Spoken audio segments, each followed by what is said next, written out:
Hi, I'm Mark Davies. I'm a professor emeritus of corpus linguistics, and I've published widely on creating and using corpora for linguistic research. I'm also the creator of the corpora from EnglishCorpora.org, which are used more than any other corpora by researchers, teachers, and students from throughout the world. In this video, I'm going to compare the data from two large language models, hereafter called LLMs, with actual data from corpora. The two LLMs that we'll be focusing on are ChatGPT 4.0 from OpenAI and Gemini 1.5 Pro from Google. Similar results can be found in other LLMs like those from Anthropic, Meta, or DeepSeek. The corpora that we'll be looking at are some corpora from Sketch Engine, and especially the corpora from EnglishCorpora.org, especially in terms of looking at variation between genres, time periods, or dialects. The corpora from EnglishCorpora.org are much larger and more useful than any other comparable corpora. This video is just a very short summary of what's available on this topic in written form at EnglishCorpora.org. There's a summary page there, and then 7 very detailed white papers which compare the predictions from the LLMs to actual corpus data in more than 100 detailed comparisons. And in each of those 7 white papers, there are links to the actual corpus searches and also to the responses from the LLMs for those who want to investigate this in even more detail. So if things are going too fast in this video, just pause the video and know that you can always get more detailed data from the summary page or the white papers at EnglishCorpora.org. In this video, I'll try to answer 2 questions. Number 1, how well do the predictions of the LLMs match actual corpus data? And what might account for the accuracy or inaccuracy with the specific tasks? Number 2, what is the role for traditional corpora in the age of LLMs? Finally, here's an outline of where we'll be going in this video. We'll first look at collocates and then how we can compare words using collocates. We'll then look at the predictions from LLMs regarding word and phrase frequency and how they match up with actual corpus data. We'll then look at variation between genres over time and between dialects, and again, see how the predictions of the LLMs match up with the actual corpus data. I'll then finish with a few concluding remarks about the relative usefulness of LLMs and full-featured corpora, like those from EnglishCorpora.org. First, let's start with what LLMs, again, large language models, do extremely well, probably better than any corpora from any corpus site. LLMs are very good at showing the collocates, or nearby words, of a word or phrase, and this can provide great insight into the meaning of the word or phrase. To give just 2 simple examples, and there are many other examples from randomly selected words in the white papers, let's look at the collocates, or nearby words, of colander and sculpin. Here's a quick picture of a colander and also a sculpin from Google Images. To the right are the collocates from the COCA corpus, which has 1 billion words from many different genres at EnglishCorpora.org. Here are the collocates from Sketch Engine. Notice that the collocates for lower frequency words at Sketch Engine are sometimes either quite sparse or not very helpful. Here are the collocates from GPT for colander and then for sculpin, and also from Gemini. While the collocates are generally better than those from the corpora, what really sets them apart are the incredibly good explanations of what the individual collocates tell us about the overall meaning and usage of the word. With Sketch Engine, or the Corpora from EnglishCorpora.org, users would need to be kind of junior linguists and figure out what all of the individual collocates really mean and how they contribute to the overall meaning of the word. In the LLMs, GPT and Gemini, all of this is done for you.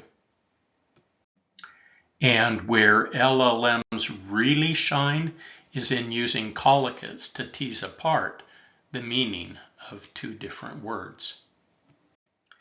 In the Corpora from EnglishCorpora.org, you can enter two words and then see which collocates, nearby words, occur with one word much more than with the other. For example, look at the collocates with fleeting and ephemeral, two words which have very similar meanings and uses. And here are the contrasting collocates in Sketch Engine. Sketch Engine probably has the more useful displays of the contrasting collocates, but still, users have to be kind of junior linguists and try to interpret the meaning of the two sets of collocates. The difference is that the LLMs do all of this work for you. For example, here are the collocates in GPT and Gemini, and then the description of what they mean. And these are very simple lists, just 10 collocates for each word and not grouped by part of speech. We could make it much more detailed if we wanted to. It would just be a matter of adjusting the prompt to the LLM.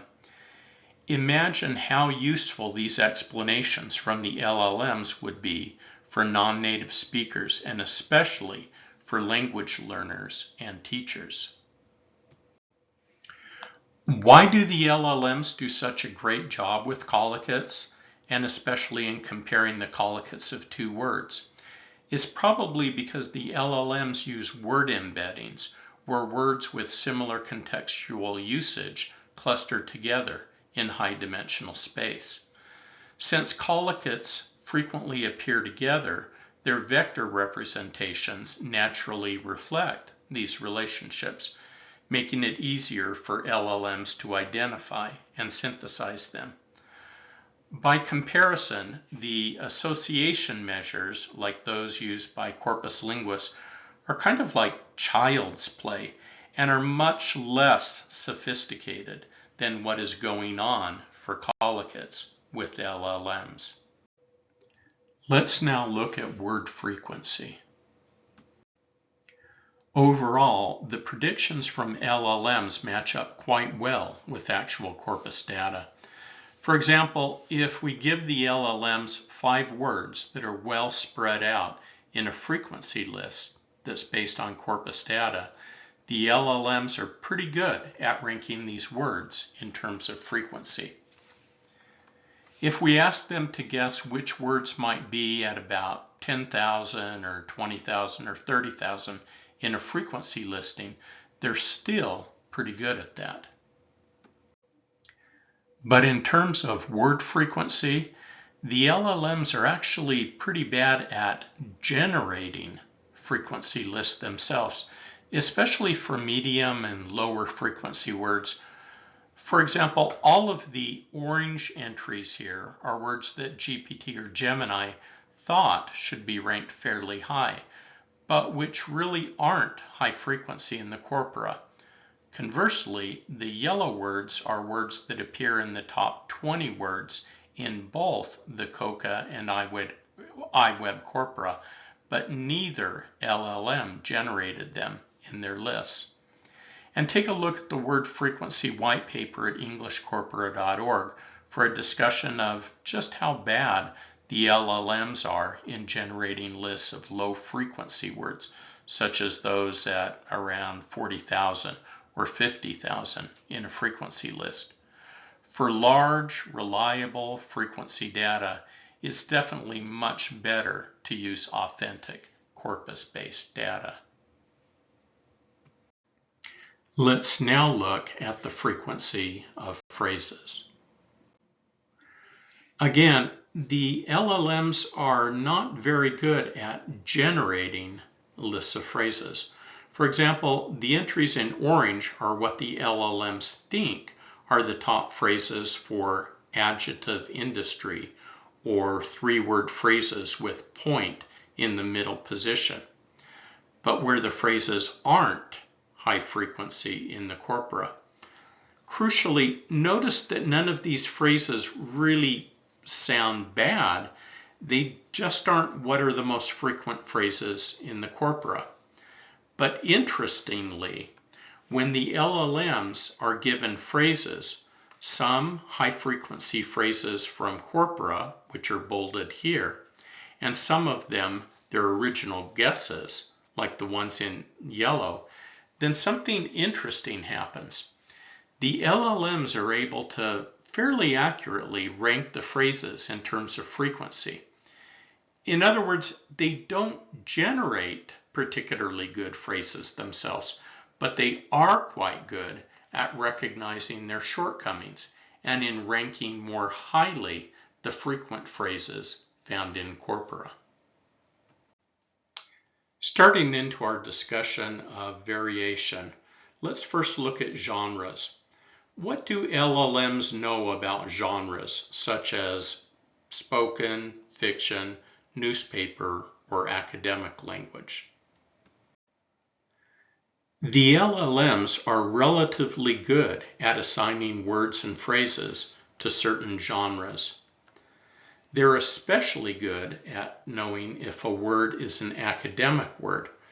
They have more difficulty with other genres like newspapers versus academic, and actually they aren't very good at genres like the dialogue from TV shows or movies compared to fiction.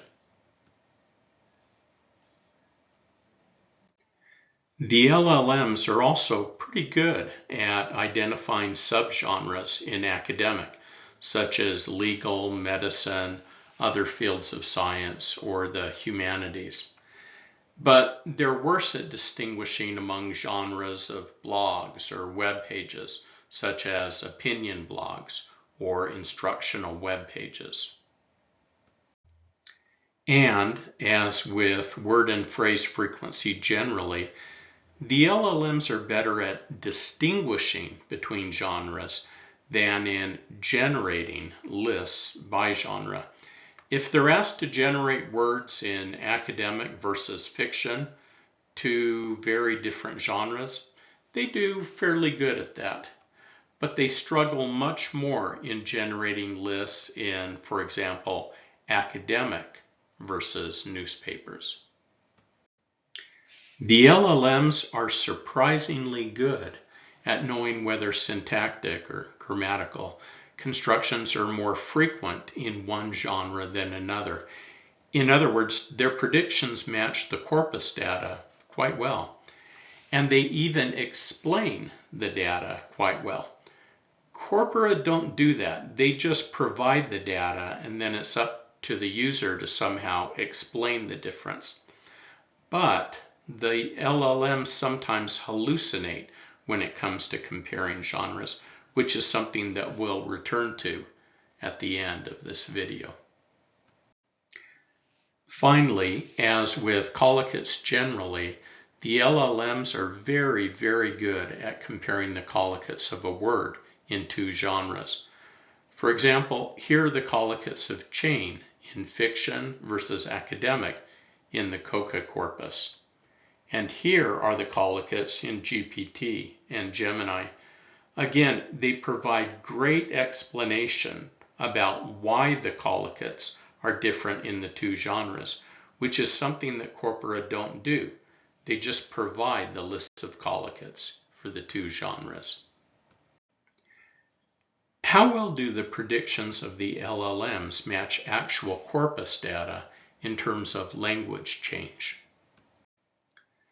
The predictions from LLMs agree with corpus data quite well for predicting whether words are increasing or decreasing in frequency over time, including in very informal language, like on TV shows and in movies. and also in guessing the first decade in which a word increases significantly in frequency. The LLMs are also quite good at guessing whether a syntactic construction has increased or decreased over time. For example, this is data on the rise of the need-to-verb construction, as well as the placement of negation with have. For example, we haven't the time, becoming we don't have the time. Note that the predictions from GPT are in yellow. Gemini was kind of reluctant to predict what had happened with either construction. And note how the LLMs, at least GPT, give helpful information about the increase or decrease. Obviously, all of this data appeared very quickly in this video. Please look at the white paper on historical change at englishcorpora.org for a full discussion of this data. And perhaps not surprisingly, because the LLMs are so good at collocates, they can accurately predict how the collocates of a word have changed over time. For example, these are the collocates of chip by decade in COA, and this is a description of the changing collocates by GPT and Gemini.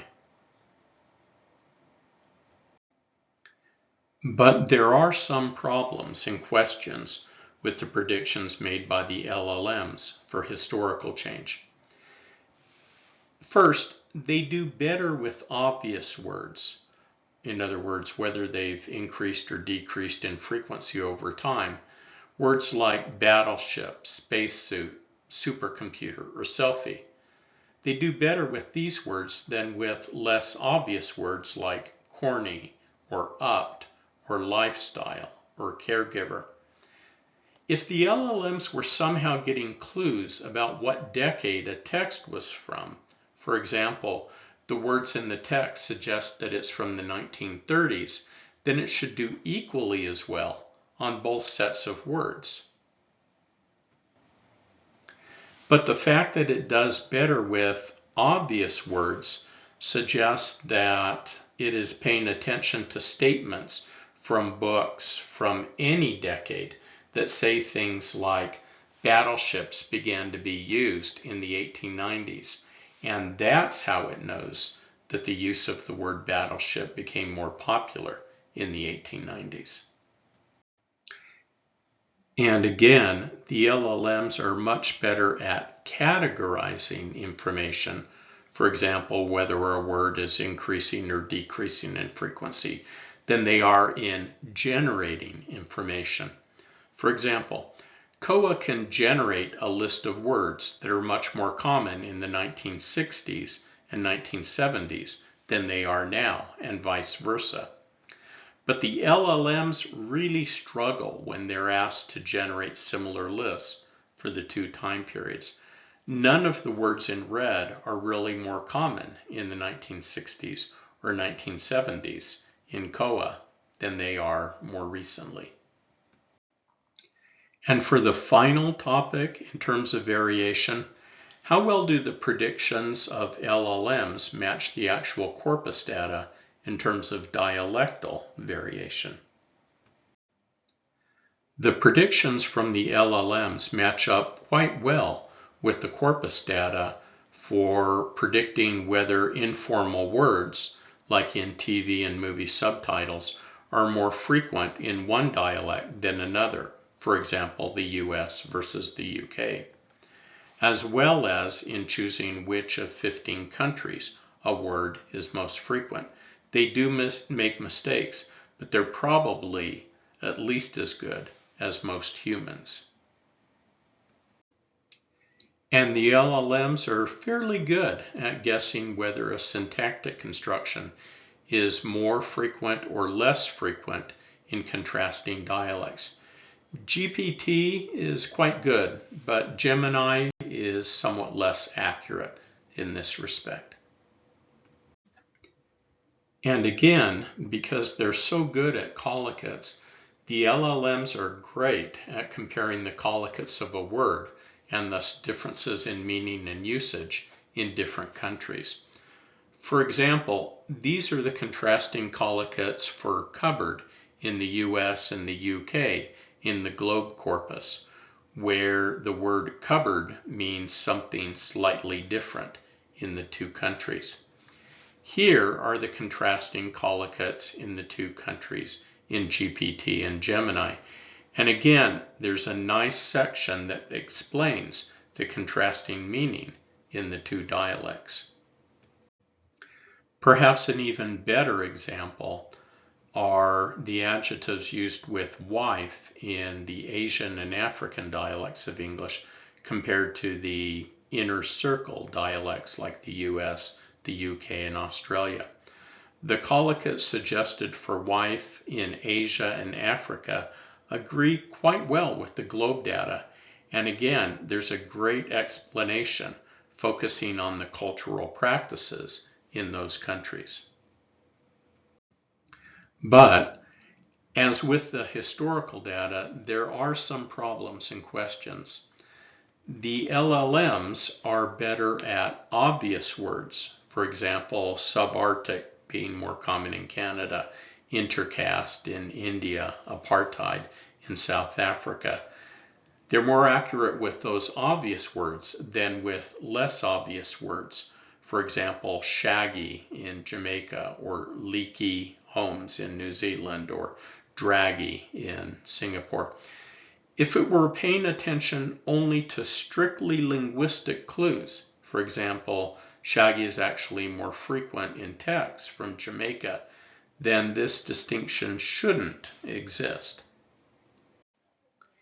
And finally, as is discussed in some detail in the white papers, there are definitely cases where the LLMs are just regurgitating information from websites rather than doing their own analysis. For example, in the discussion of the collocates of cupboard, GPT includes links to pages at the Collins Dictionary, as well as a page at englishcorpora.org, which discuss differences in the meaning of cupboard in these two dialects.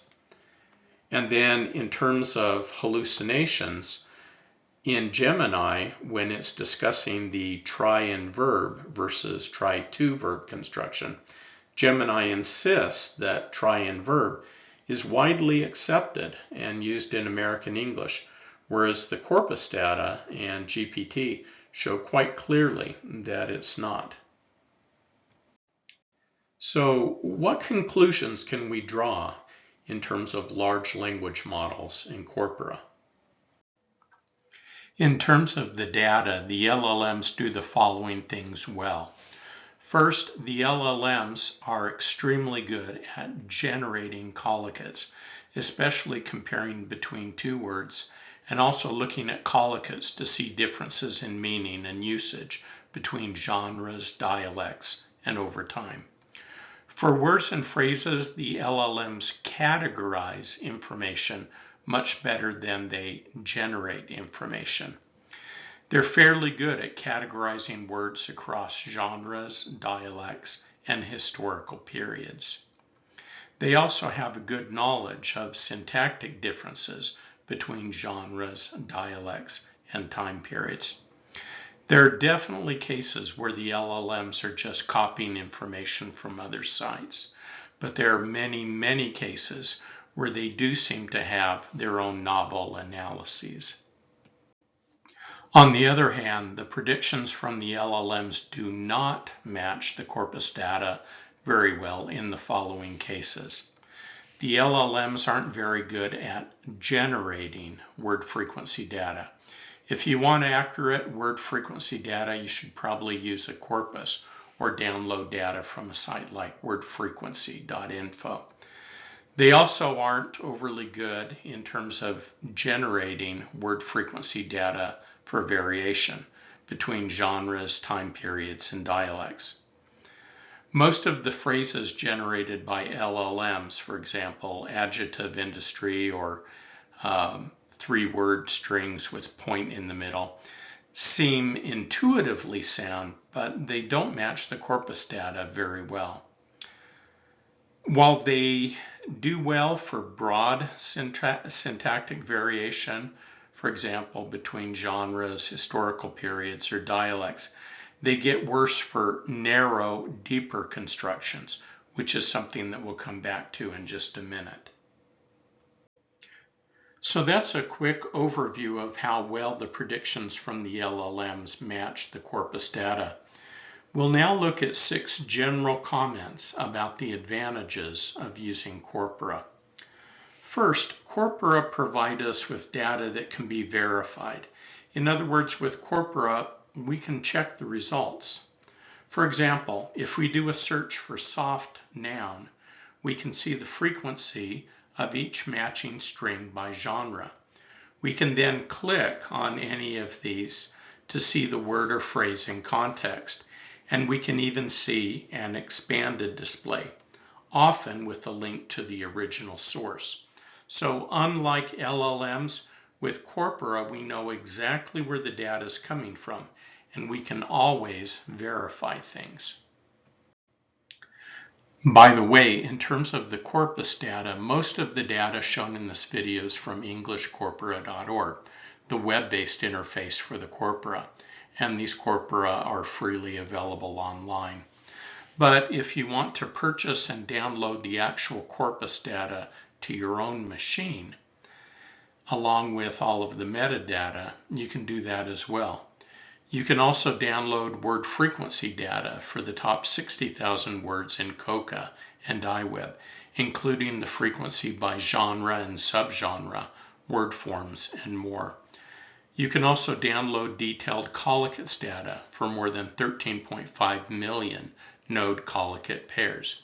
And you can download n-grams data, tens of millions of entries for the top 2, 3, 4, and 5 word strings in the corpus.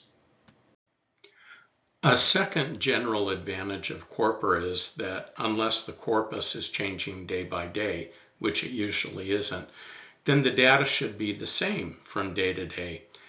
That's often not the case with LLMs, however. To give just one example, on 2 different days I asked GPT and Gemini to give me the most frequent words for the strings SPRI, break, and istic. But the data that I got on these 2 days was quite different. For example, for words starting with SPRI, only 12 of the 20 words were the same on the 2 different days. So if the data doesn't stay the same from day to day, can you really trust it? A third advantage of corpora is that they don't just hallucinate information, as LLMs sometimes do.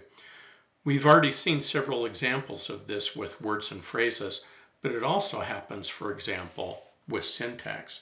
For example, Gemini is convinced that stop pronoun verbing, like stopped him doing that, as opposed to stopped him from doing that, is more common in the US than it is in the UK, which it isn't. Likewise, it thinks that try and verb isn't stigmatized at all in the US, but it is, which accounts for the lower frequency of, for example, try and do something, as opposed to try to do something in the US compared to other countries like the UK. A fourth advantage of corpora is that they seem to be more accurate than LLMs for narrower, deeper constructions. For example, the LLMs do fine with broad, well-discussed phenomena like passives or the like construction, where potentially they're repeating information from other sources. But as we've just seen, they often hallucinate or regurgitate incorrect information for more narrow, lexically driven constructions. And as the white papers discuss, they almost seem to just be making up data for very narrow constructions like start to verb versus start verbing, or accustomed to verb versus accustomed to verbing, where they're kind of having to guess what's going on in the language without being able to easily regurgitate information from other websites. The fifth advantage of Corpora has to do with keyword in context, or quick displays. One of the bread and butter tools of Corpora is the ability to see keyword in context lines for any word or phrase, and then sort the lines to find interesting patterns in which the word or phrase occurs. For example, if we look at what words appear to the left of fathom, meaning to understand well, we see that the preceding words are often negative words. It's very difficult or even impossible to do this with GPT or Gemini. And of course, the quick lines with the LLMs are just made up anyway. They aren't actually phrases from any real text, as they would be with Corpora. The final advantage of Corpora is a very important difference between LLMs and Corpora. And this is the fact that Corpora, assuming that they have a useful interface, have rich links between words and phrases and different types of displays, which are especially useful for language learners and non-native speakers. For example, in an LLM, we usually just get simple text in the response. But in the Corpora from EnglishCorpora.org, for example, users can wander from one word or phrase or display to another. And there's many, many different examples that we could give of this. We'll just give one simple example. Suppose, for example, they want to search for words that have path in the definition. After they do this search, they see that trail is one of the words. They could then click on trail, and they would see a page with lots of information, including definition, synonyms, external links to images, videos, translations, collocates, clusters with that word, keyword and context entries, and more. They could then click on anything in this page, for example, collocates, and they would then see a page with more detailed information, in this case, the collocates of trail. And then they could click on a link in that page to go to a related word. For example, they could click on steep. And they can just wander from page to page and word to word to find interesting connections between words, phrases, and more. So a corpus is much more immersive, and it's a much more connected experience than what are often just the bare bones displays in LLMs. So to conclude, let's look at different users and different uses of LLMs and Corpora. First, because LLMs are much worse at generating data, word and phrase frequency, researchers who want reliable, verifiable data would probably benefit from actual corpus data. Because LLMs provide some rich data, especially for collocates, corpus linguists can definitely benefit from these resources if they're willing to move beyond simply using the same old corpora that they've been using for decades. For teachers and learners, collocates in LLMs are very powerful, and they'll definitely want to take advantage of that information, especially the explanations of the collocates.